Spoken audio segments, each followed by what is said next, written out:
oxígeno hacia el capilar y, mejor dicho, hacia adentro del glóbulo rojo, y el dióxido de carbono hace el camino inverso. Y una vez el oxígeno es captado por la hemoglobina, más precisamente por el hierro, que es quien la transporta, el hierro que forma parte de la estructura de la hemoglobina, la finalidad es que esa sangre oxigenada termine en el tejido periférico y que se lleve a cabo la respiración celular, ¿no? Porque de nada sirve la ventilación si las células, que son las metabólicamente activas, no tienen el oxígeno disponible para poder funcionar. Entonces, todo eso es lo que tiene que pasar para que se cumpla el fenómeno de la respiración. Una cosa es la respiración o la ventilación alveolar y otra cosa es la respiración celular, que es como la etapa final. ¿Eso nos queda claro? Toda esta secuencia y este viaje. Ahora bien, Claro. ahora la primera de las preguntas, ¿dónde? Voy a abrir el cuestionario, lo que les mandé. Bueno, era justamente esto de describir la membrana respiratoria, ¿no? No la tengo. Pero bueno, me imagino que era explicar cuáles son los componentes. Después alguno me va apuntando las preguntas tal cual las pusimos. La primera era cuáles son los componentes de la membrana respiratoria. ¿Qué les parece? ¿Cómo está formada esa membrana?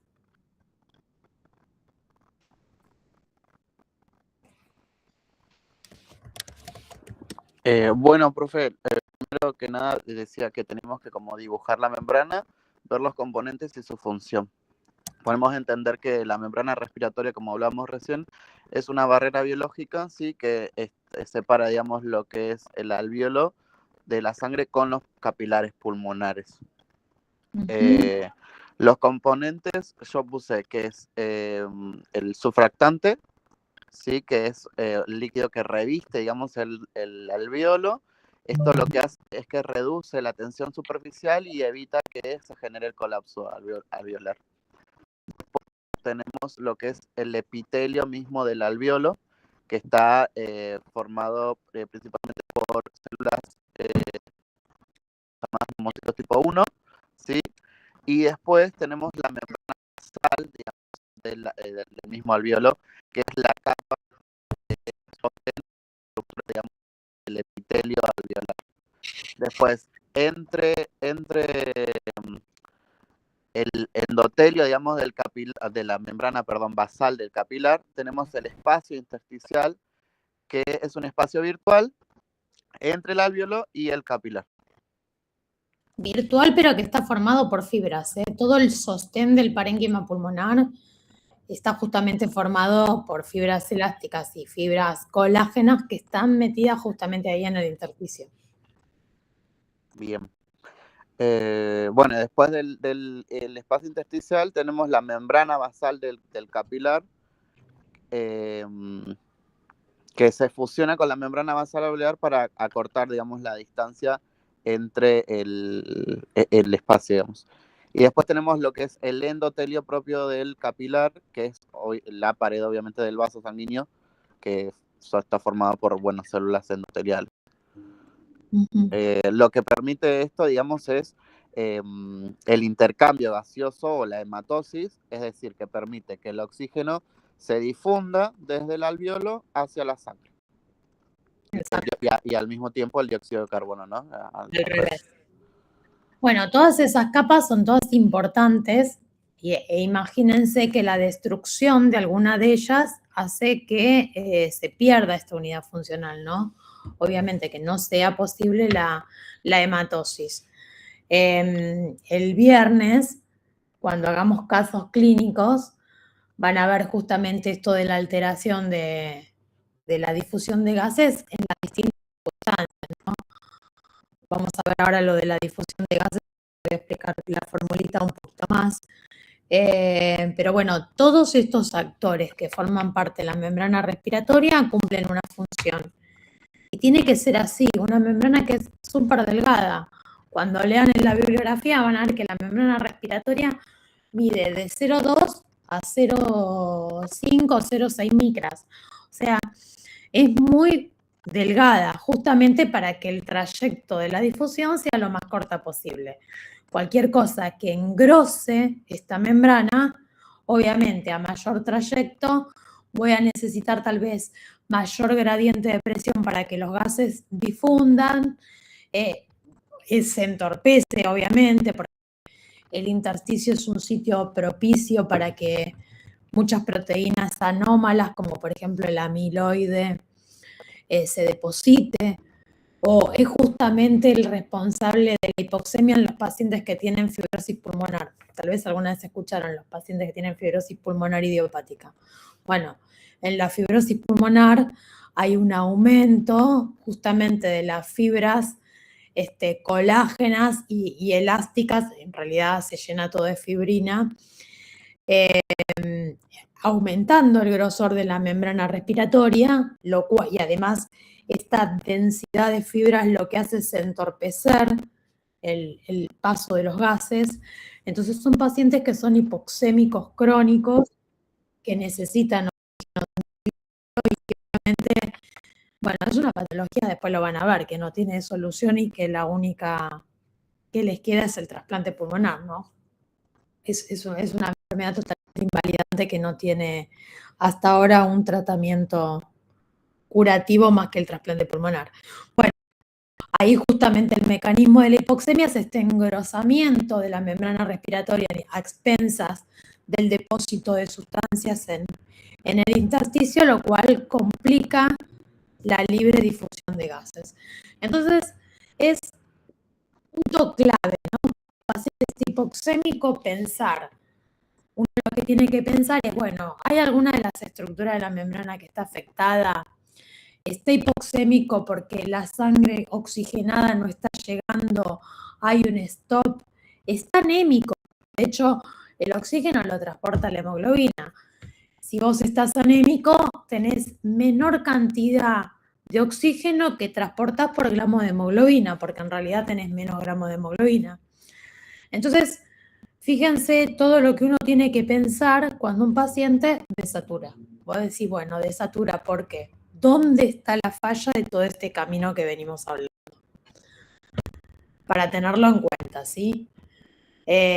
Obviamente, como les dije antes, es muy delgada, pero su área es muy grande porque obviamente tenemos millones de alvéolos.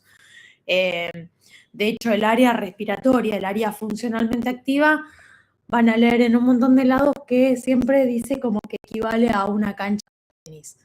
O sea, sería como superficie alveolar entre 50 y 100 metros cuadrados. O sea, es muchísima la cantidad de alvéolos disponibles que tenemos para hacer hematosis.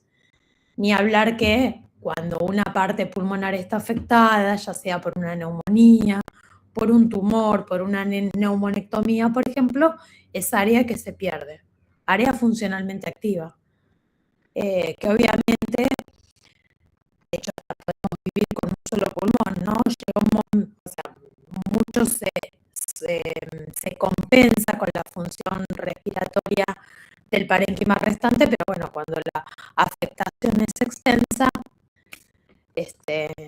la manifestación clínica obviamente es la hipoxemia. Bueno, membrana respiratoria, de los temas que tomamos, toda esta clase es muy importante, así que para que no cuelguen. ¿Cómo era, Aaron? La pregunta era dibujar la membrana respiratoria y dibujar la membrana con los componentes, los elementos de la membrana y su función, digamos, de cada uno. Es más o menos como lo que veníamos. ¿De esta pregunta alguna duda? Bueno, la segunda, ¿cómo era? Lo de la difusión de gases. Sí, ley de Fick. Es difusión de gases. Ahora,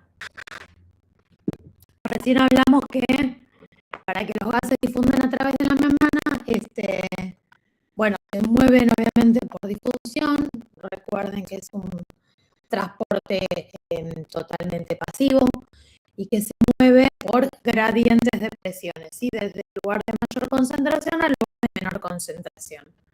Por eso el aire rico en oxígeno, cuando llega a la membrana respiratoria, atraviesa el alveolo porque viene la sangre desoxigenada con muchísima menor presión de oxígeno.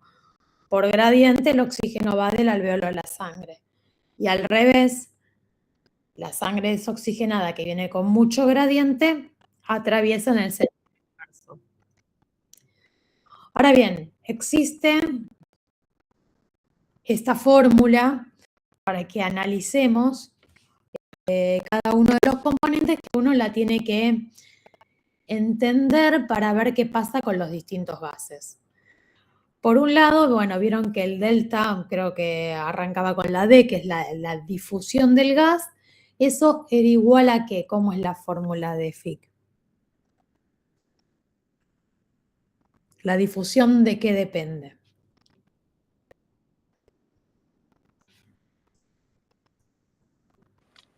Sería de la área de superficie, la coeficiencia de difusión de los gases, el gradiente de presión y el espesor de la membrana. Bueno, a ver, vieron que está una divisoria y hay elementos que están por arriba de la línea divisoria y hay elementos que están por debajo. La difusión depende, primero, arriba, del delta P. Ese delta P es el gradiente de presión. Ese lo dijiste, Leo, que está bien. O sea, todos los elementos que están por arriba de la línea divisoria son directamente proporcionales. Por lo tanto, cuanto mayor delta P, mayor gradiente de presión yo tenga de un gas, mayor va a ser la difusión de los gases. Después dice, por A de área, lo que hablábamos antes, cuanto mayor área tengo, bien, cuanto mayor área tengo, mayor parénquima tengo para hacer difusión. También es directamente proporcional. Y el tercer ítem que está arriba de la membrana divisoria es la solubilidad. Eso significa que cuanto más soluble es un gas, también más fácilmente atraviesa esta membrana. Todos esos son factores que juegan a favor. Cuanto más hay, o sea, el área no se modifica porque el área es el área que tenemos pulmonar. Sí se ve afectada cuando me falta área, como les decía antes, cuando hay una neumonía, cuando hay un tumor, cuando me sacan una lobectomía, un lóbulo pulmonar. Bueno, ahí el área se ve afectada y obviamente al haber menor área hay menor difusión de gases, que era lo que les explicaba antes. ¿El gradiente de presión es importante? Y sí, porque si me voy a la altura, tengo menor gradiente de presión. Vieron que cuesta más. En realidad uno se termina cansando justamente porque hay menor difusión de gases y que te condiciona estas hipoxemias transitorias porque obviamente no hay nada dañado, sino que tenés menor presión parcial de gas. Después la solubilidad es algo que es inherente a cada uno de los gases y no se puede modificar. Ahora bien, vamos a los componentes que están por debajo de la línea divisoria. Es, por un lado, como dijiste, Leo, el espesor, que es justamente lo que hablábamos antes y que se refiere al espesor de la membrana respiratoria. Como está abajo, cuanto más chiquito es ese espesor, cuanto más finito, más fácil difunden los gases. A la inversa, un espesor grande, como les explicaba antes, a expensas de que se depositen cosas, se engrose, va a ser justamente que los gases difundan con dificultad. Y dice espesor por, y vieron que está la raíz cuadrada del peso molecular.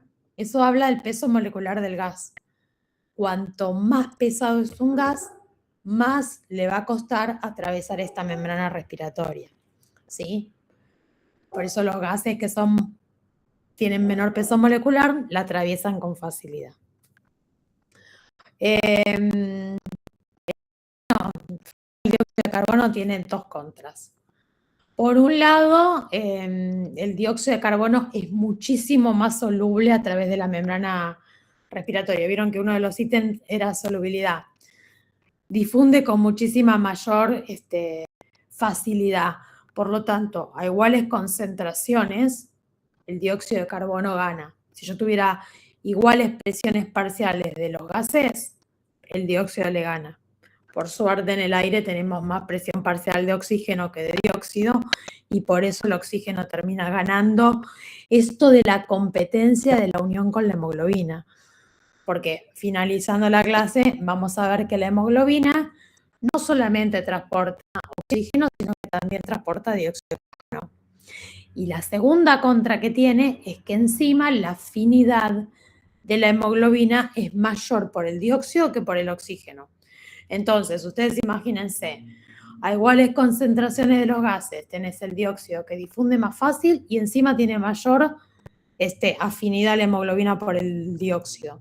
O sea, estamos al horno, se formaría muchísimo más metahemoglobinemia que oxihemoglobina, lo cual nos llevaría, bueno, a las intoxicaciones por monóxido. De hecho, esa es la fisiopatología por la cual el monóxido, cuando los pacientes se intoxican, termina ganándole el oxígeno, porque frente a una cantidad excesiva de monóxido, ahí ya tenés mayor presión parcial de gas. Es más soluble, es más afín, listo. Están dados todos los condimentos para que esa hemoglobina se una al dióxido de carbono, forme metahemoglobinemia, no se lleve a cabo obviamente la respiración celular, porque la célula no necesita dióxido de carbono para funcionar. Muerte por hipoxemia severa. ¿Me siguen hasta acá? Sí, profe. Sí, profe. Sí, profe. Bueno, ya. Estamos bien. Así que esa es la fórmula que tienen que conocer. La tomamos y la tomamos con casos clínicos. Esto lo vamos a trabajar el viernes en la habilidad cuando nos veamos. Justamente desglosar qué componente de la difusión de los gases está fallando en las distintas situaciones clínicas. Bien, ley de Fick está, fórmula está. Esta pregunta decía algo más. No sé por qué no la tengo abierta. A ver. Así no molesto. Esta pregunta ya está completa. Era eso, la ley de Fick y qué significa cada componente de la ley de Fick. Bien. Bueno. Vamos por la 3.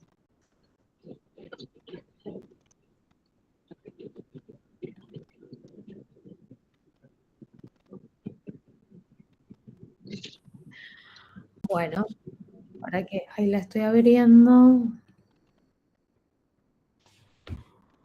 Sí, profe, porque después hablaba de la relación de la ley con la membrana, pero más o menos se lo fue explicando por, digamos, los componentes de la ley. Bueno, Claro, que es directamente proporcional y que es inversamente proporcional. ahí está. Que eso ya lo habla. Listo. La tercera habla de las zonas de West, que son, y definir los espacios, los conceptos espacio muerto y shunt. Eso. Bueno, ¿qué es? Las zonas de West las pudieron ver, que son, en realidad acá de lo que estamos hablando son de los conceptos ventilación y perfusión, ¿sí? Sabemos que cada alvéolo está justamente rodeado por un ovillo capilar. El alvéolo obviamente obedece a la ventilación y el ovillo capilar obedece a la perfusión de ese alvéolo. Bueno, la realidad es que en el pulmón esta relación no es igual, ¿sí? Hay zonas que son más ventiladas que perfundidas, hay otras que existe realmente un equilibrio y hay otras zonas que son menos ventiladas que perfundidas. Bueno, eso es justamente lo que se llaman zonas de West. Entonces, ustedes imagínense un parénquima pulmonar en una persona en bipedestación. Ahora bien, por una cuestión de estudio, todo lo que sería la zona media o el parénquima medio pulmonar, el equilibrio entre la ventilación y la perfusión sería igual a 1.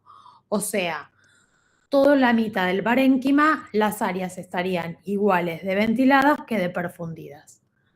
Ahora bien, el vértice, en general, vieron que eran alvéolos más grandes porque justamente sufrían menos el efecto de la gravedad para la distensión alveolar, por lo tanto, y la sangre encima tiene la contra de que le cuesta subir porque tendría que ir en el sentido inverso gravitatorio. Entonces, el vértice es justamente la zona 1, en donde esta relación sería menor a 1. Mayor a 1. Eso significa que es muy ventilada, pero poco perfundida. Por eso la división, cuando uno habla de gradiente BQ, es la B arriba y la Q del flujo. La relación me termina dando mayor a 1. Tengo mayor ventilación que perfusión en la zona 1. La zona 2, que es la zona media, habría un equilibrio entre lo que es ventilación y perfusión, por lo tanto ahí la relación sería igual a 1. Y la zona de las bases, que sería la tercera zona, ahí justamente la relación es menor a 1, porque tengo alvéolos menos ventilados, pero muy perfundidos. Son alvéolos más chicos, porque justamente sufren el efecto de la gravedad. Y la sangre, hay un montón de sangre, porque la sangre siempre se acantona en las bases, es mucho más perfundido que ventilado. ¿Hasta ahí vamos? Sí, sí. Sí, Ahí aparecen estos dos conceptos, que es el concepto de espacio muerto y el concepto de Jung. Espacio muerto, ¿uno cómo lo define? ¿Qué les parece que significará espacio muerto? Es el aire que respiramos, pero no participa en el intercambio gaseoso, digamos. Claro, es como un desperdicio. Por ejemplo, toda la zona respiratoria, como hablábamos antes, casi todo es de conducción, pero no cumple función, solamente la última parte. Entonces, el espacio muerto es el espacio que está ventilado, pero que no cumple función de hematosis. O sea, si bien hay perfusión, porque obviamente los órganos que conducen el aire están irrigados, no tienen esta membrana respiratoria, esta función de difusión de gases. Entonces, eso es un espacio muerto. Un shunt es justamente al revés, ¿sí? ¿Cómo es la definición de shunt? Sí, y hay perfusión, pero no hay ventilación. Claro, hay más perfusión, o sea, tenés mucha sangre que pasa, pero claro, la cantidad de oxígeno del alvéolo no alcanza como oxigenar toda la sangre. Bueno, en nuestro pulmón justamente se dan estas dos cosas. El vértice dijimos que eran zonas muy ventiladas pero poco perfundidas, o sea que fisiológicamente funcionaría como un espacio muerto, ¿sí? Porque tengo demasiado oxígeno, alvéolos muy repletos de oxígeno, pero no llega tanta perfusión para captar esa sangre. Entonces, el vértice pulmonar funciona como un espacio muerto anatómico. Al revés, la base es muy perfundida, ahí sí tengo mucho glóbulo rojo para aprovechar, pero no tengo tanta presión parcial de oxígeno porque los alvéolos están menos ventilados. Entonces, eso funciona como un shunt fisiológico. Y esta es la razón por la cual cuando uno satura un paciente, van a ver que ningún paciente satura 100%. Nadie. Siempre vos le pones el saturón, nos ponemos nosotros mismos y saturamos 96, 94, 97, 98, pero nunca 100. Bueno, ¿por qué? Porque justamente este espacio muerto fisiológico, este shunt fisiológico, favorecen a que la sangre no esté 100% oxigenada y algo de desoxigenada haya.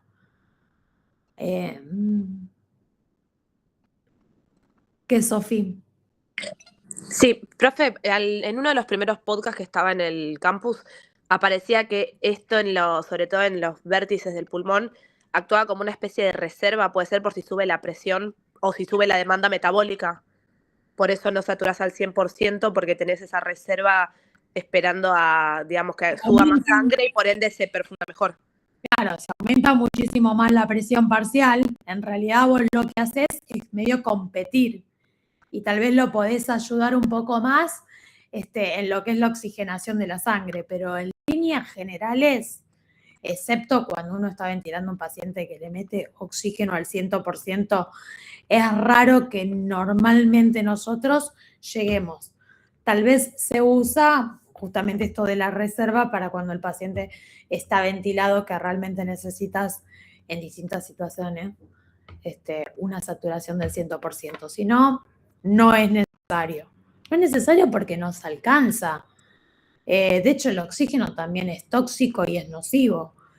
Entonces, fisiológicamente estos espacios sirven como para mantener una buena saturación, que sea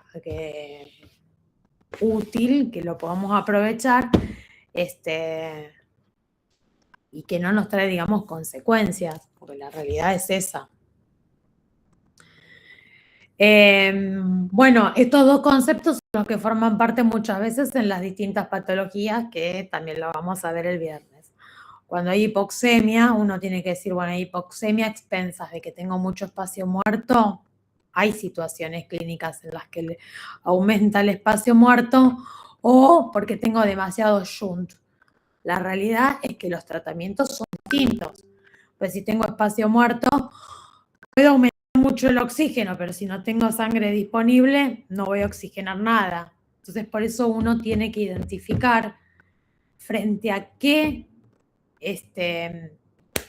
condición está enfrente como para poder paliar y mejorar el síntoma del paciente. Bien. Profe,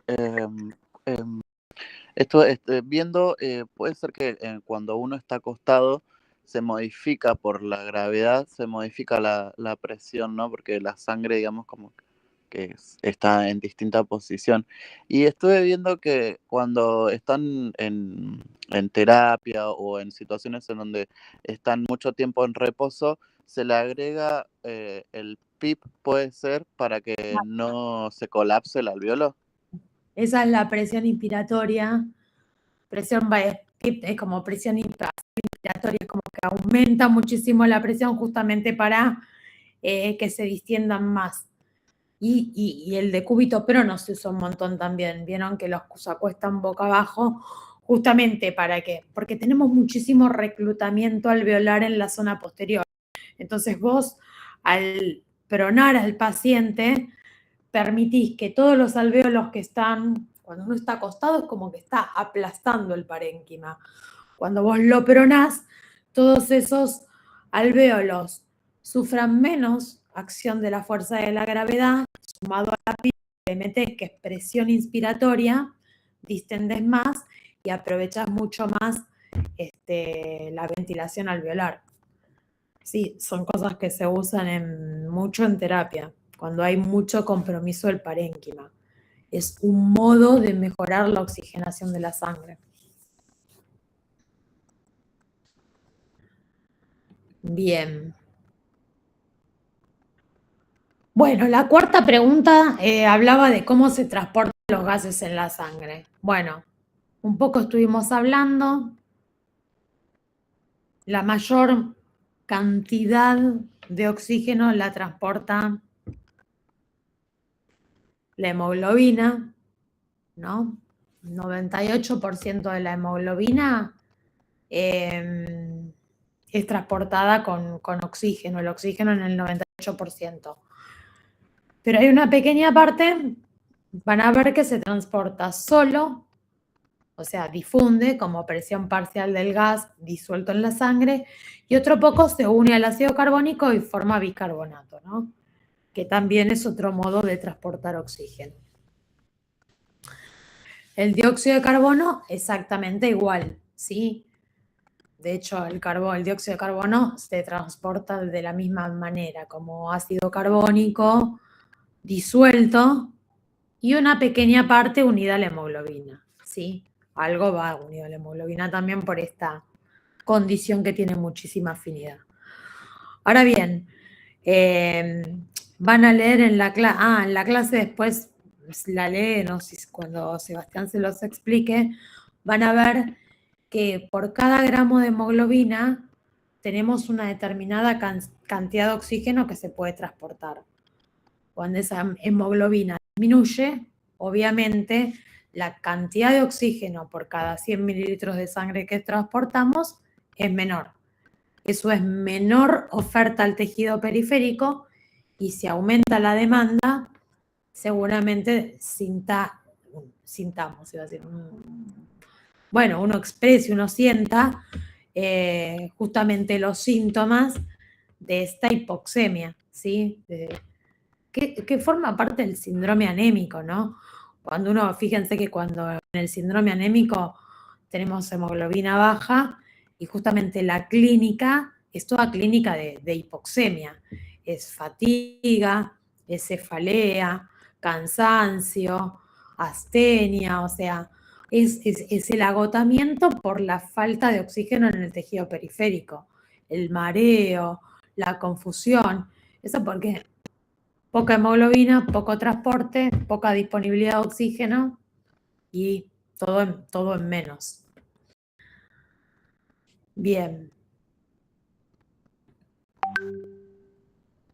Y la última pregunta, que es recontra importante, el viernes vamos a tener que trabajar con casos clínicos justamente de espacio muerto, de Jun, de compromiso de membrana respiratoria y de la curva esta de la disociación o asociación, como lo quieran decir, de la hemoglobina, ¿sí?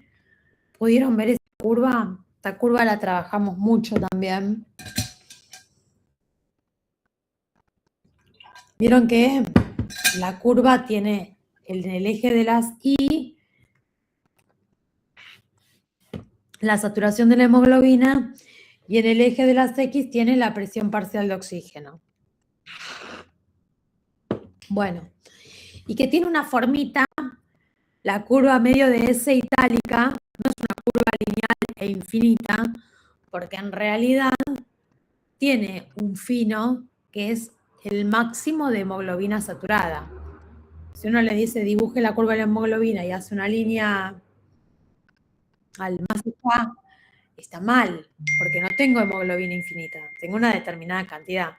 Una vez que esa hemoglobina se asoció al oxígeno, vieron que queda como una meseta en el tiempo. Eso significa que por más que yo aumente la presión parcial de oxígeno, la hemoglobina ya está saturada. No tengo más hemoglobina disponible.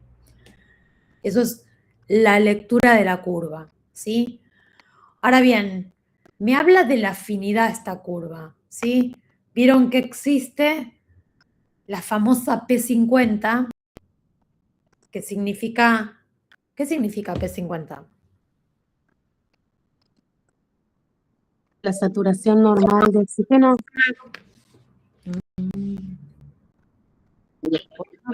La cantidad necesaria de oxígeno para saturar el 50% de hemoglobina. Esa es la definición. Es la presión parcial de oxígeno que vos necesitas para tener un 50% de la hemoglobina oxigenada. O sea, vos con la mitad de la hemoglobina más o menos te aseguras una buena oxigenación distal con una determinada cantidad de presión. Esa presión parcial de oxígeno es de, creo que en el Power dice 25 o 27 milímetros de mercurio, ¿sí? O sea que yo sé que cuando existe esa presión parcial, el 50% de la hemoglobina está saturada.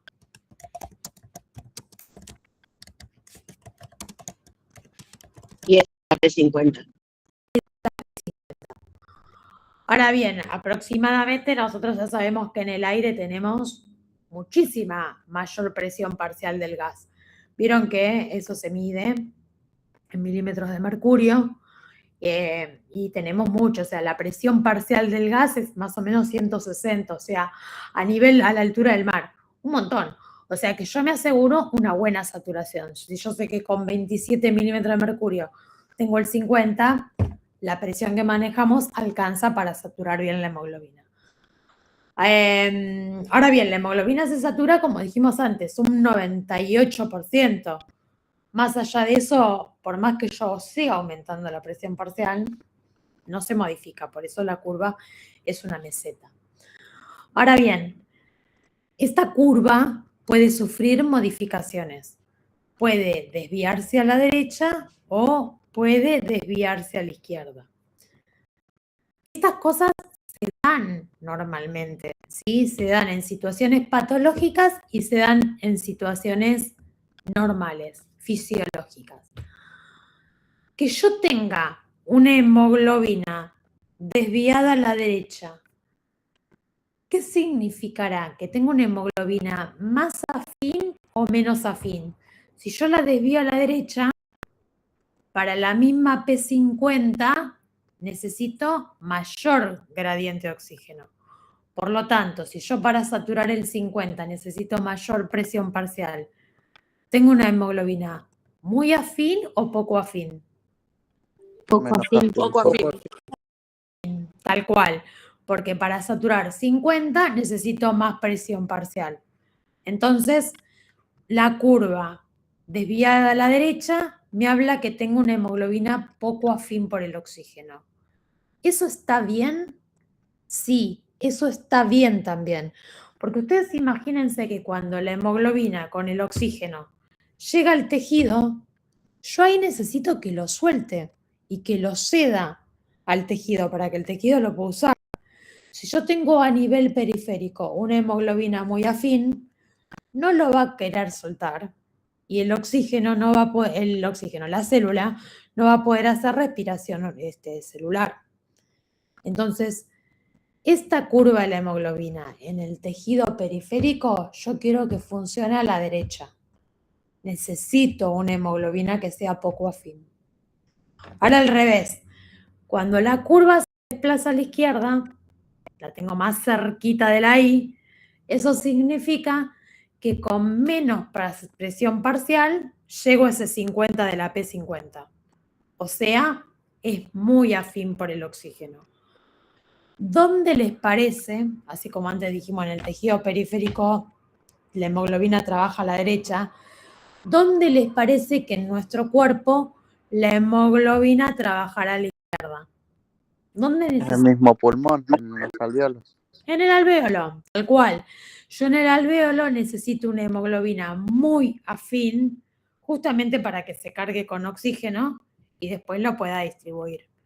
Entonces, en el alvéolo yo tengo una curva de la hemoglobina trabajando a la izquierda. ¿Sí? Bien afín, bien para que se cargue. Ahora si vieron la clase, vieron que hay esto se da justamente porque hay distintas situaciones que hacen que la hemoglobina sea muy afín o poco afín. Hay distintas variables. Vieron que está el pH, la temperatura, la 2,3-difosfoglicinato, que es una enzima intraeritrocitaria que actúa en condiciones de anaerobiosis, cuando necesito glucólisis activa, rápida, y la concentración del dióxido de carbono o concentración de protones. Obviamente, en el tejido, yo tengo un tejido que es metabólicamente muy activo, por lo tanto hay acidosis, hay bajo pH, hay aumento de protones o aumento de la CO2, hay mayor temperatura y hay aumento del trabajo de esta 2,3-difosfoglicerato, justamente porque está en condiciones de acidosis y de anaerobiosis. Todos esos factores factores, fíjense que son los que desplazan la curva a la derecha. Por eso todo ese clima que está en el tejido periférico hace que la hemoglobina ceda el oxígeno. Al revés, en el alveolo se da la situación contraria. Hay aumento de pH, hay menor cantidad de dióxido de carbono porque hay más oxígeno, hay menor cantidad de protones. La temperatura corporal es un poquito menor. No hay tanta actividad de 2,3-difosfoglicerato porque es una situación aeróbica. Por lo tanto, todos esos condimentos hacen que la curva esté trabajando a la izquierda. Una hemoglobina muy afín por el oxígeno. ¿Sí? Esas son situaciones fisiológicas. Después hay situaciones clínicas, ¿no?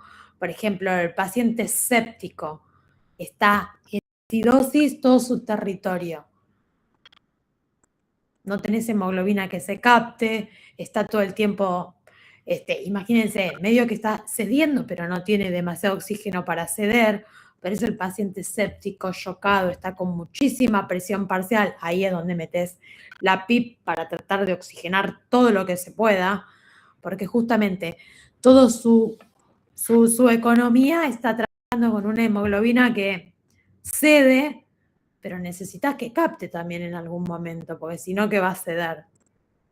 Es todo un tema el poder también en las distintas situaciones clínicas dilucidar en qué parte estamos,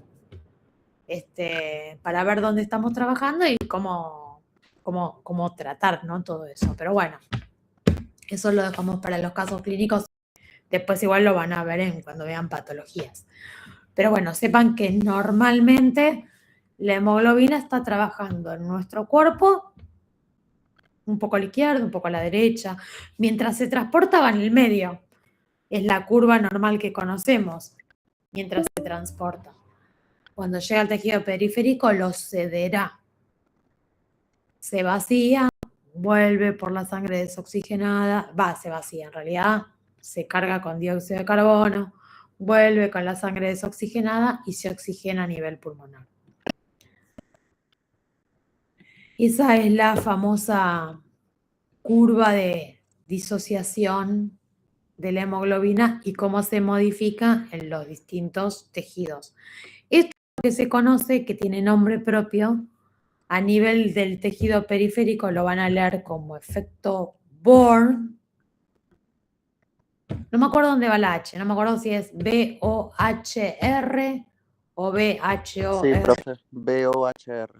B-O-H-R, bueno, eso es efecto Bohr, la hemoglobina y el otro es lo que se conoce como efecto Haldane. H-A-L Haldane. D-A-N-E. Haldane, que es la hemoglobina muy afín. Efecto Haldane es hemoglobina muy afín, efecto Bohr es hemoglobina poco afín. Que así lo van a leer en los textos, en los libros. Bueno, hoy hicimos medio teórico, porque esto del Zoom es medio como para que por lo menos tengan un pantallazo de los temas. Y el viernes hacemos caso clínico.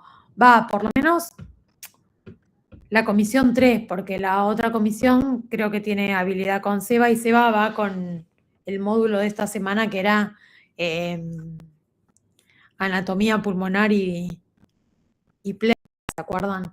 Este seminario se los va a dar la semana que viene. Nosotros la semana que viene vemos el de espirometría, que es el último. Acuérdense, la clase que viene es la última, para que tengan los 14 seminarios y no se pierdan los 14 talleres y no nos quede nada más. Así que la clase que viene vemos la de función respiratoria, que es expiro. Y es la última clase.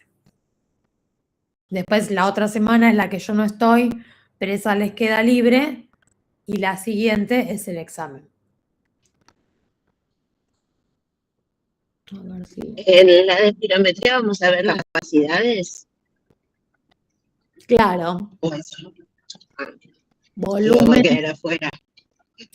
sí, volumen, flujos, capacidades, y después en el seminario lleva el espirómetro y hacen espirometrías para que puedan entender por lo menos unos conceptos, unas nociones básicas de qué es, para qué sirve, qué datos son los que miramos para poder decir si un paciente está obstruido, si tiene una obstrucción pulmonar o si tiene un patrón más restrictivo. Está bueno, por lo menos como para un pantallazo, ¿no? ¿Y qué medimos? Profe, le hago una consulta que me surgió. En la terapia no se utiliza disminuir la temperatura del usuario, ¿no? Como para que haya menos gasto. No, ojo, sí, hay situaciones en las que hacen hipotermia, ¿eh? Le generan hipotermia a los pacientes para mejorar. Sí, lo de la ventilación. Obviamente no hago terapia y no sé en qué situaciones, pero sí, por ejemplo, sé que hasta se enfrían los sueros, ¿viste? Porque el modo para enfriar y disminuir la temperatura es justamente enfriar o calentar en situaciones de hipotermia, al revés.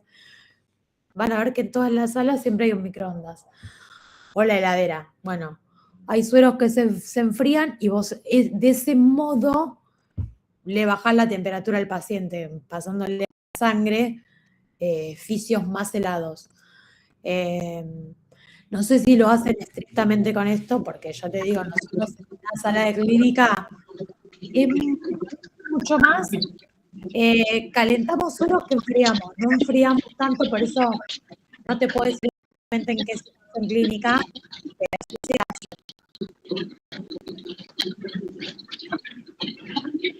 Es Gracias. como método de tratamiento.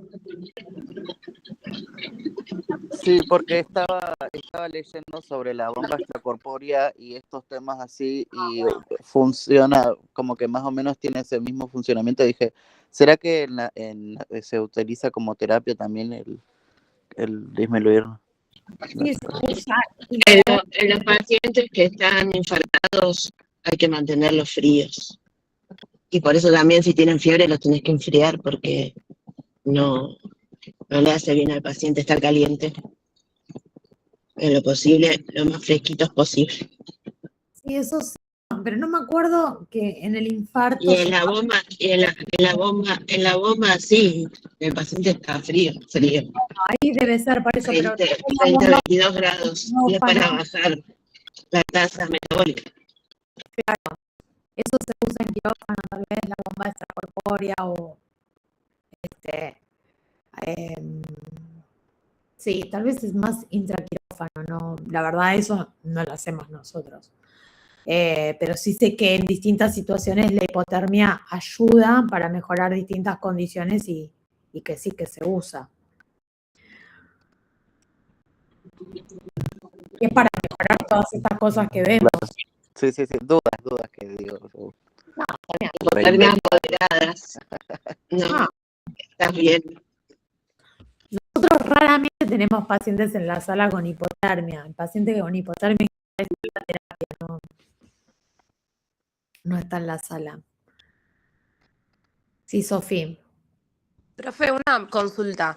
Cuando lo que cambia son las condiciones de presión de oxígeno en el ambiente, por ejemplo, una hipoxia del ambiente por altura, porque estás en un lugar más alto que lo que sueles vivir, ¿se considera patológico o fisiológica la adaptación esta de la curva que se corre también para que el tejido se adapte a... Después de un buen tiempo, obviamente, no te pasa al toque, ¿no? Pero como cuando vivís en lugares de altura. Sí, es fisiológico si uno lo tuviera que decir, pero en realidad es un mecanismo de adaptación frente a esa condición adversa que te propone el ambiente. Entonces, termina siendo una adaptación que para vos va a terminar siendo fisiológica, te aumentará el hematocrito, te aumentará la cantidad de glóbulos rojos, justamente para poder paliar, y aparte la anemia, ¿no? Porque favoreces la utilización de tanta presión parcial de oxígeno en situaciones donde hay o donde disminuye, es el modo justamente de compensar. termina siendo un mecanismo fisiológico. De hecho, los pacientes que vienen acá, pero que vivieron mucho tiempo en Bolivia, manejan hematocritos mayores justamente porque su sangre, su organismo se adaptó a la situación ambiental, la situación climática en donde están, y no les trae no es patológico porque no les trae un problema, es un mecanismo adaptativo para esa situación. Lógico es la reacción que tiene quien vive a 0 metros sobre el nivel del mar y cuando va a la altura se siente mal, le da náuseas, no puede respirar.